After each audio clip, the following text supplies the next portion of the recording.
Hello friends, myself Krishna Luhan and I am going to make you understand about how to write reference to the context.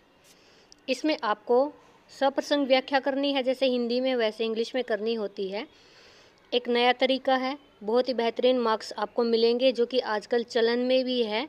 Maximum students को मैं ये चीज़ prefer करती हूँ, तो मुझे लगा कि मैं अभी आपको ये चीज़ भी बताऊँ ताकि आप भी अच्छे मार्क्स वगैरह जो हैं ले सकें आराम से और इस चीज़ को समझें और आगे भी अपनाएं।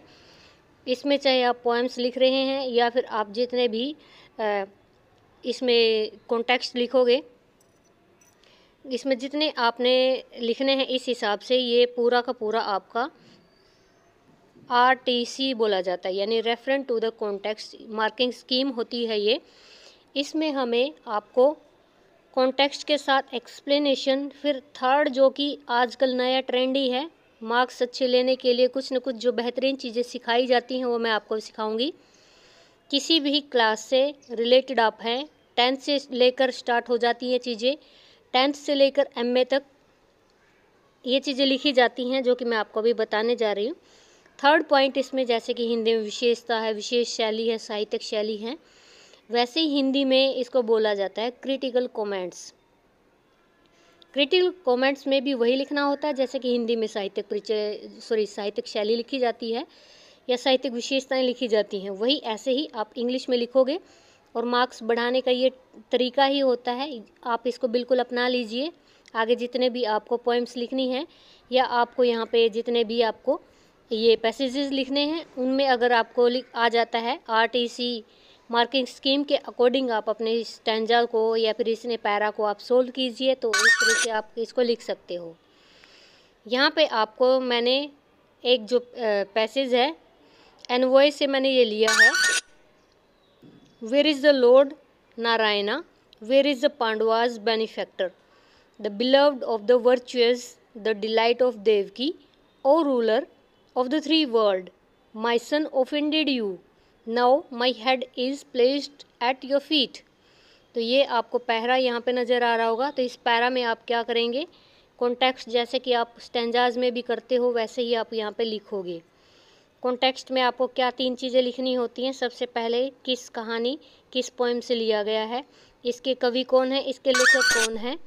थर्ड, इसमें आप मुख्य थीम बताओगे, किस थीम के अकॉर्डिंग इसको आप रेफरेंस करना चाहते हो।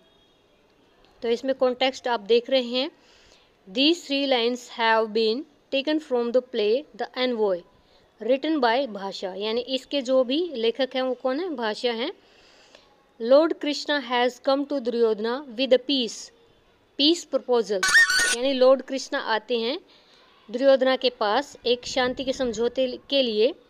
But Duryodhana rejects his peace proposal, लेकिन दुर्योधना क्या कर देता है, इसको रिजेक्ट कर देता है, उनके शांति के समझौते को। Then Duryodhana tries to arrest Krishna, अब दुर्योधना क्या करता है, कोशिश करता है अरेस्ट करने की, किसको, कृष्णा को। आपको प्रेजेंट इंडेफिनिट में ही लिखना है, लिखते चले जाइएगा, कोई प्रॉब्लम नहीं है। एट दिस कृष्णा डिसाइडेड, इसमें आप डिसाइड्स लिखिएगा। At this Krishna decides to kill Duryodhana and others, इस पे जो श्री कृष्ण को गुस्सा आ जाता है और वो क्या करते हैं, कोशिश करते हैं दुर्योधना और उनके साथी जितने भी सैनिक होते हैं उनको मारने की। ही कॉल्स सुदर्शना चक्र, यानी वो अब बुलाते हैं किसको, सुदर्शन चक्र को बुलाते हैं, जो उनके उंगली में होता है, उसको आह्वान करते हैं, उसका बुलावा करते हैं। At this Duryodhana's father comes and tries to pacify Krishna, यह सब देखकर दुर्योधन के पिताजी आते हैं, धृतराष्ट्र आता है और वो कोशिश करता है शांत करने की, श्री कृष्ण को मनाने की कोशिश करता है, रिक्वेस्ट करता है। ये इसकी मुख्य थीम है इस जो पैरा की, कि इसमें लास्ट लाइन्स आपको दिख रही है यहाँ पे।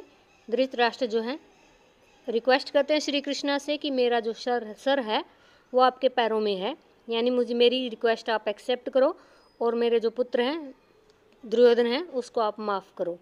तो एक्सप्लेनेशन में आप इसी की डिटेल जो पूरी की पूरी दे दीजिएगा। सो दोस्तों, एक्सप्लेनेशन में you have to write here,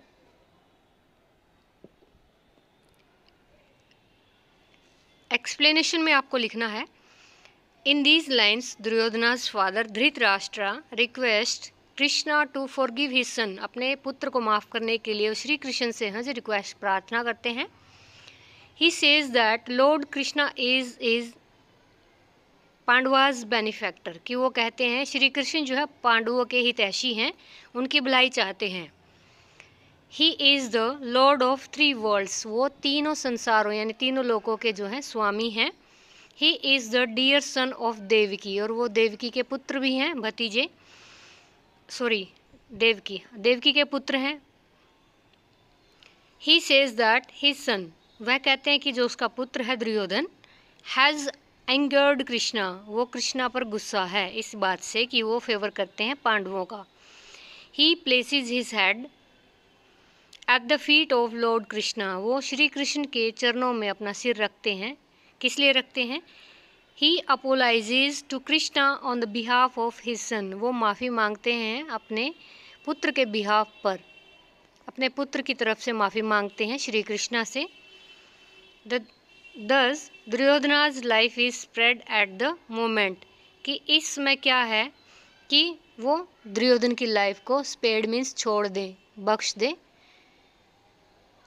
तो ये एक्सप्लेनेशन आप यहाँ पे इसकी लिखेंगे। इसके बाद आपको क्रिटिकल कमेंट्स में लिखना है, यानी जैसे हिंदी में आप लिखते हो।